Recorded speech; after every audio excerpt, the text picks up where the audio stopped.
Stock supplementary examination revision first language Kannada 1 marks question ಅನ್ನ ಹಾಗೆ ಒಂದೆರಡು ಪೋಯಮ್ ಅನ್ನ ಹೇಗೆ ಓದ್ಕೊಳ್ಳೋದು ಅಂತ ಹೇಳಿ ವಿಡಿಯೋನ ನಾನು ಆಲ್ರೆಡಿ ಅಪ್ಲೋಡ್ ಮಾಡಿದ್ದೀನಿ.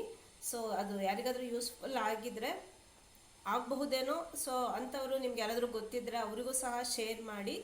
ಸೊ ಅಟ್ಲೀಸ್ಟ್ ನೀವು ಕಳಿಸಿ, ಅದರಿಂದ ಅವ್ರಿಗೆ ಯೂಸ್ಫುಲ್ ಆಗಿಬಿಟ್ಟು ಅವ್ರು ಪಾಸ್ ಆದರೆ ಆ ಕ್ರೆಡಿಟ್ ನಿಮಗೆ ಹೋಗುತ್ತೆ.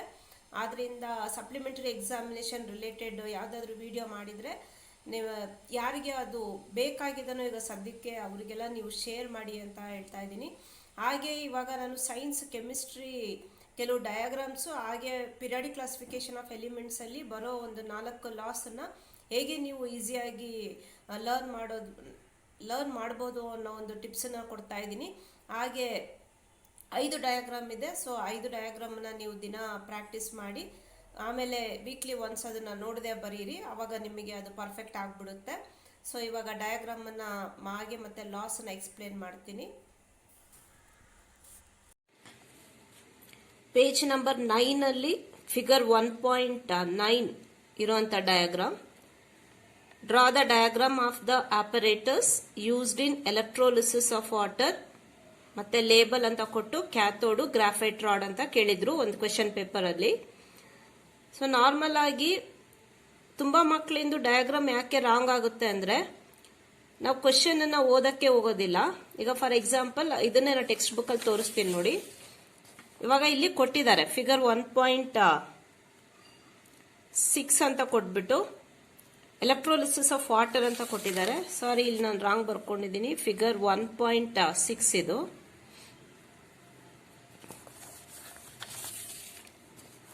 ಸೊ ಇಲ್ಲಿ ಎಲೆಕ್ಟ್ರೋಲಿಸಿಸ್ ಆಫ್ ವಾಟರ್ ಅಂತ ನಾವು ಓದ್ಬಿಟ್ಟು ಆಮೇಲೆ ಡಯಾಗ್ರಾಮ್ ಅನ್ನ ಪ್ರಾಕ್ಟೀಸ್ ಮಾಡಬೇಕು.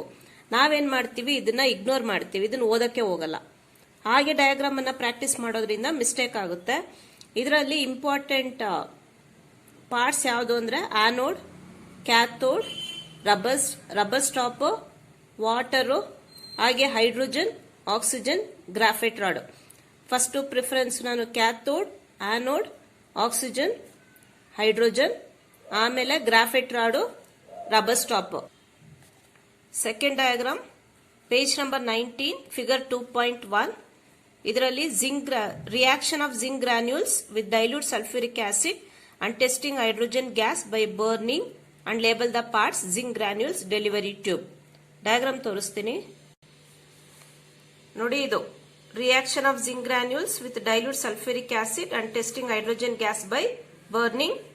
ಇಂಪಾರ್ಟೆಂಟ್ ನೇಮ್ಸ್ ಯಾವ್ದಂದ್ರೆ ಸೋಪ್ ಸೊಲ್ಯೂಷನ್, ಹಾಗೆ burning of hydrogen gas with a pop sound, ಮತ್ತೆ delivery tube.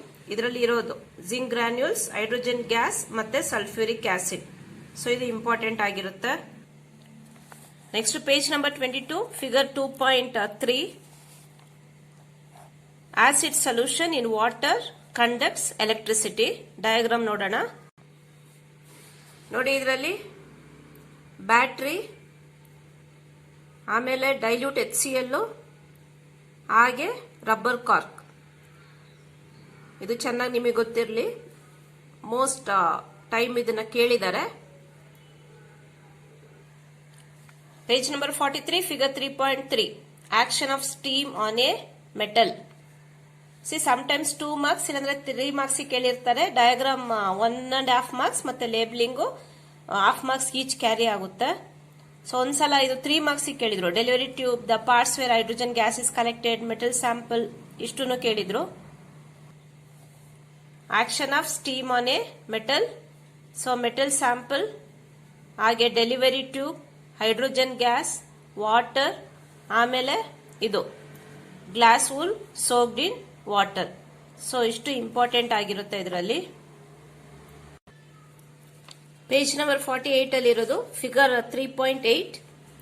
Testing the conductivity of salt solution. So diagram testing the conductivity of a salt solution. ಇಲ್ಲಿ battery, ಹಾಗೆ graphite rod, salt solution. So ಇದಿಷ್ಟು important. Graphite rod, salt solution, ಇದು salt solution, ಹಾಗೆ battery. So 5 diagrams ನಾನು ತೋರಿಸಿದ್ದೀನಿ. So ಇದನ್ನ practice ಮಾಡಿ 2 ಡೇಸ್ಗೆ 1 ಟೈಮ್ ಪ್ರಾಕ್ಟೀಸ್ ಮಾಡಿ. ನೀವು ಯಾವಾಗ ನೋಡದೆ ಬರೀತೀರಾ ಅವಾಗ ನೀವು ಇದನ್ನ ಹೇಳ್ಕೋಬೇಕು. Acid solution in water conducts electricity ಹಂಗೆ ಹೇಳ್ಬಿಟ್ಟು ಆಮೇಲೆ ಡಯಾಗ್ರಾಮ್ ಅನ್ನ ಬರೀಬೇಕು. ಅವಾಗ ನೀವು ಚೆಕ್ ಮಾಡಬೇಕು ಟೆಕ್ಸ್ಟ್ ಬುಕ್ ಅಲ್ಲಿ. ಸೊ 5 ನೀವು ಒಂದೇ ದಿನ ಒಂದೊಂದು ಪ್ರಾಕ್ಟೀಸ್ ಮಾಡಿ. ಆಮೇಲೆ weekly once or twice 5 diagram ಅನ್ನ ಒಂದೇ ಸಲ ನೀವು ನೇಮ್ ಬರ್ದ್ಬಿಟ್ಟು ಆಮೇಲೆ ಡಯಾಗ್ರಾಮ್ ಅನ್ನ ಬರಿಬೇಕು. ಅವಾಗ ನೀವು ಕರೆಕ್ಟ್ ಆಗಿ ಬರ್ದಿರ್ತೀರಾ ಇಲ್ವಾ ಅಂತ ಹೇಳಿ ನಿಮಗೆ ಗೊತ್ತಾಗುತ್ತೆ. ಸೊ ಎಕ್ಸಾಮ್ ಅಲ್ಲಿ ಮಿಸ್ಟೇಕ್ ಆಗೋದಿಲ್ಲ. ಈಗ ಕೆಲವು ಇಂಪಾರ್ಟೆಂಟ್ ಲಾಸ್ ಹೇಳ್ತೀನಿ. ಇಲ್ಲಿ ನೋಡಿ, ಇದು 1 ಮಾರ್ಕ್ಸ್ ಕೇಳುವಂತದ್ದು. ಸ್ಟೇಟ್ ಮಾಡರ್ನ್ ಪೀರಿಯಾಡಿಕ್ ಲಾ, ಸ್ಟೇಟ್ ಮೆಂಡಲೀವ್ಸ್ ಪೀರಿಯಾಡಿಕ್ ಲಾ. ಇದರಲ್ಲಿ ಒಂದೇ ಒಂದು ಚೇಂಜಸ್ ಏನು ಅಂದ್ರೆ, ಮಾಡರ್ನ್ ಪೀರಿಯಾಡಿಕ್ ಲಾ ಅಲ್ಲಿ ಆಟಮಿಕ್ ನಂಬರ್ ಅಂತ ಬರೀತೀರಾ, ನಂಬರ್ ಅನ್ನೋದು ಚೇಂಜ್ ಆಗುತ್ತೆ. ಮೆಂಡಲೀವ್ಸ್ ಪೀರಿಯಾಡಿಕ್ ಲಾ ಅಲ್ಲಿ ಮಾಸಸ್ ಅನ್ನೋದು ಚೇಂಜ್ ಇದೆ ಅಷ್ಟೇ. ಬೇರೆ ನೋಡಿ ನೀವು ಎಲ್ಲ ಕಂಪ್ಲೀಟ್ ಆಗಿ ಸೇಮ್ ವರ್ಡ್ಸ್. ದ, ನಾನಿಲ್ಲಿ ಓದ್ತಾ ಹೋಗ್ತೀನಿ, ನೀವು ಮೇಲೆ ಅಬ್ಸರ್ವ್ ಮಾಡಿ. The properties of the elements are the periodic functions of their atomic. Modern periodic law ಅಲ್ಲಿ ನಂಬರ್ ಇದೆ, ಇಲ್ಲಿ ಮಾಸಸ್ ಇದೆ. ಸೊ ನೀವು number masses modern periodic law ಮತ್ತೆ ಮೆಂಡಲೀವ್ಸ್ ಪೀರಿಯಾಡಿಕ್ ಲಾ ಕನ್ಫ್ಯೂಷನ್ ಮಾಡ್ಕೋಬಾರ್ದು. ಈ ಲಾಸ್ಟ್ ವರ್ಡ್ ಚೇಂಜ್ ಆದ್ರೆ ಆನ್ಸರೇ ರಾಂಗ್ ಆಗ್ಬಿಡುತ್ತೆ. ಸೊ ಇಲ್ಲಿ ಬರೀ ಆಟಮಿಕ್ ನಂಬರ್, ಆಟಮಿಕ್ ಮಾಸ್ ಯಾರಿಗೆ ಸೇರಿದ್ದು? ಮೆಂಡಲೀವ್ಸ್ಗೆ. ಆಟಮಿಕ್ ನಂಬರ್ ಯಾರಿಗೆ ಸೇರಿದ್ದು? Modern periodic law. ಇವೆಲ್ಲ ಒಂದೇ ಇರುತ್ತೆ. ಸೊ ಈಸಿಯಾಗಿ ಇಲ್ಲಿ 1 ಮಾರ್ಕ್ಸ್ ಸ್ಕೋರ್ ಮಾಡ್ಬಿಡ್ತೀರಾ. Next, Newlands law of octaves. ಇಲ್ಲಿ ನೋಡಿ, the elements are arranged in the increasing order of their atomic masses. ಇಲ್ಲಿವರೆಗೂ ಫಸ್ಟ್ ಓದ್ಕೊಂಡ್ಬಿಡಿ. ಎಲಿಮೆಂಟ್ಸ್ ಅನ್ನ ಅವ್ರು ಹೇಗೆ ಅರೇಂಜ್ ಮಾಡಿದ್ರು ಅಂದ್ರೆ, increasing order of their atomic mass. Atomic mass, elements ಇಂದ ಅಟಾಮಿಕ್ ಮಾಸ್ ಅದ್ರ ಬೇಸ್ ಮಾಡಿ ಎಲಿಮೆಂಟ್ಸ್ ಅನ್ನ ಅರೇಂಜ್ ಮಾಡಿದ್ರು. The elements are arranged in the increasing order of their atomic masses. ಆಮೇಲೆ ಏನ್ ಮಾಡಿದ್ರು? Every 8th element is a periodic function of the first element. Every 8th element is a periodic functions of the first element. So ಇದು second time ಓದ್ಕೊಂತೀರಾ. ಇಲ್ಲಿಂದ ಇಲ್ಲಿವರೆಗೂ first time ಓದ್ತೀರಾ, ಒಂದ್ 5-6 ಸಲ ಓದಿ. ಆಮೇಲೆ ಇಲ್ಲಿಂದ ಇದು ಒಂದ್ 5-6 ಸಲ ಓದಿ ಬಂದ್ಬಿಡುತ್ತೆ. ಇದು ಮೀನಿಂಗ್ ನಾನು ಎಕ್ಸ್ಪ್ಲೇನ್ ಮಾಡ್ತೀನಿ ನೋಡಿ, ಅವಾಗ ಈಸಿ ಆಗುತ್ತೆ ಲರ್ನ್ ಮಾಡೋದಕ್ಕೆ. ಇಲ್ಲೇನ್ ಹೇಳ್ತಾರೆ? The elements are arranged in the increasing order of their atomic masses. ಇಲ್ಲಿ ನೋಡಿದೀರಾ, ಈ ಎಲಿಮೆಂಟ್ಸ್ ಅನ್ನ ಅರೇಂಜ್ ಮಾಡಿದಾರಲ್ವಾ ಒಂದೊಂದು ಟೇಬಲ್ ಅಲ್ಲೂ, ಅದು ಇನ್ಕ್ರೀಸಿಂಗ್, ಅದು ಅಟಾಮಿಕ್ ಮಾಸಸ್ ಇನ್ಕ್ರೀಸ್ ಆಗೋ ರೀತಿ ಅರೇಂಜ್ ಮಾಡಿರ್ತಾರೆ. ಮತ್ತೆ ಏನ್ ಹೇಳಿದ್ದಾರೆ ಅಂದ್ರೆ, every 8th element is a periodic function of the first element.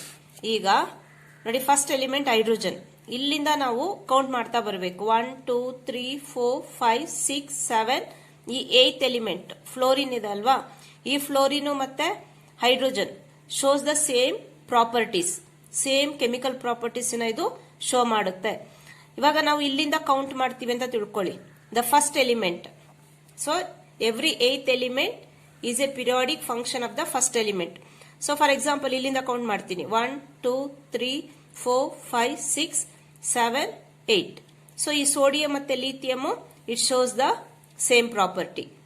So ಆ ರೀತಿ ಇವರು ಅದನ್ನ ಇನ್ಕ್ರೀಸಿಂಗ್ ಆರ್ಡರ್ ಅಲ್ಲಿ ಅರೇಂಜ್ ಮಾಡಿದ್ರು ಎಲಿಮೆಂಟ್ಸ್ ಅನ್ನ. ಇವಾಗ ಅರ್ಥ ಆದಾಗ ಯಾವುದೇ ಆನ್ಸರ್ ಆಗ್ಲಿ ಓದೋದು easy. The elements are arranged in the increasing order of their atomic masses. ಕರೆಕ್ಟಾ? So every 8th element is a periodic function of the first element.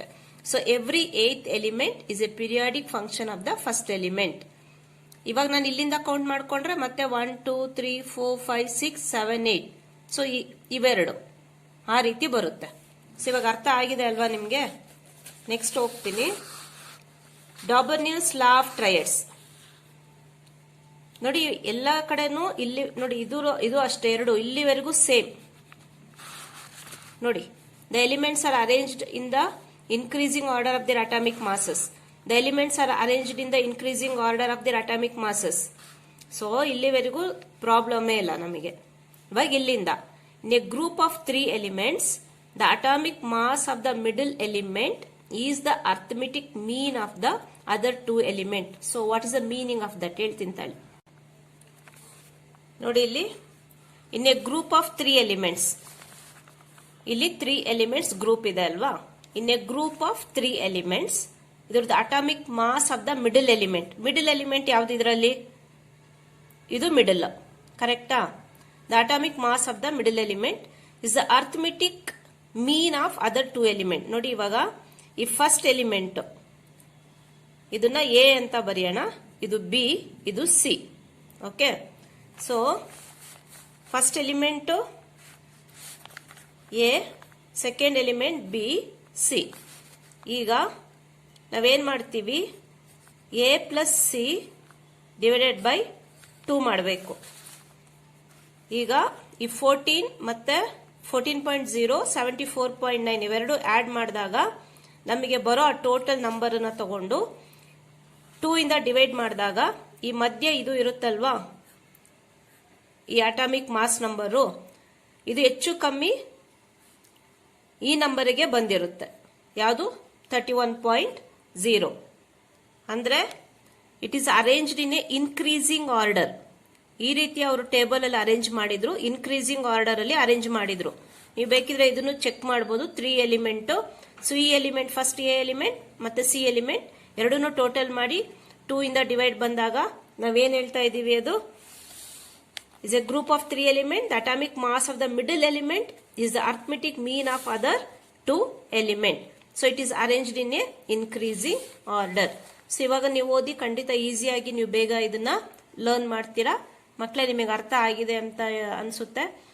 Try ಮಾಡಿ. ನಿಮಗೇನಾದ್ರೂ ಇದರಲ್ಲಿ ಡೌಟ್ಸ್ ಇದ್ರೆ ನನಗೆ ಕಮೆಂಟ್ ಸೆಕ್ಷನ್ ಅಲ್ಲಿ ಕೇಳಿ, ನಾನು ಬೇಕಿದ್ರೆ ಅದರಲ್ಲೇ ನನ್ನ ಕೈಯಲ್ಲಾದ್ರೆ ಆನ್ಸರ್ ನಿಮಗೆ ಹೇಳ್ಕೊಡ್ತೀನಿ. ಬಟ್ ಈಸಿಯಾಗಿ ಹೇಳ್ಕೊಟ್ಟಿದ್ದೀನಿ ಅನ್ನೋ ನಂಬಿಕೆ ನನಗಿದೆ.